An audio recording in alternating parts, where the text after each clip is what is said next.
தென் சென்னை தொகுதியில் ஒரு முறை பார்த்தீங்கன்னா இவர் போட்டியிட்டு வெற்றி வாகை சூடுகிறார். யாரு? மரியாதைக்குரிய முன்னாள் ஜனாதிபதி நம்முடைய ஆர் வெங்கட்ராமனையா அவர்கள். அப்பொழுது தலைவரை பார்க்க போறாரு. எங்க? ராமாவர வீட்டுக்கு ஃபியட் கார்ல போறாரு.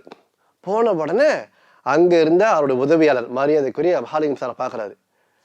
சாரை பார்க்கணும். தலைவர் பார்த்தீங்கன்னா உறங்கி கொண்டிருக்கிறார். இன்டர்காம்ல ஃபோன் பண்றாங்க. தலைவர் எடுக்கவே இல்லை. இவருக்கு கொஞ்சம் தர்ம சங்கடம். யாரு? மகாலிங்கம் சாருக்கு. சார் நீங்க காஃபி டீ தான் சாப்பிட்றீங்க? இல்லை பரவாயில்ல. சரி வாங்க உள்ள வந்து உட்காருங்க. இல்லை இல்லை இருக்கட்டும். இல்லை இன்டர்காம்ல ஐயாவுக்கு கால் பண்ண எடுக்கவே இல்லைன்னு.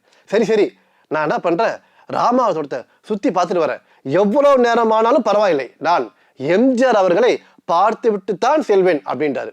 மகாலிங்கம் சார் என்ன பண்றாரு, தலைவருக்கு திரும்பவும் இன்டர்காம்ல பேசுறாரு. ஐயா இந்த மாதிரி ஆர் வெங்கட்ராமன் வந்திருக்காரு. ஐயோ அப்படியா?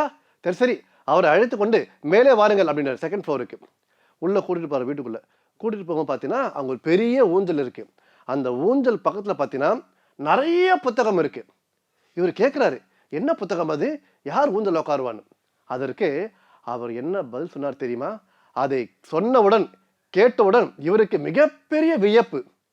அவர் சொல்றார், மகாலிங்கம் சார், மக்கள் நம்ம எம்ஜிஆர் ஓய்வா இருக்கும்போது இந்த ஊஞ்சல்ல தான் உட்காந்து இந்த புத்தகம்லாம் படிப்பாரு. இவருக்கு மிகப்பெரிய ஆச்சரியம்.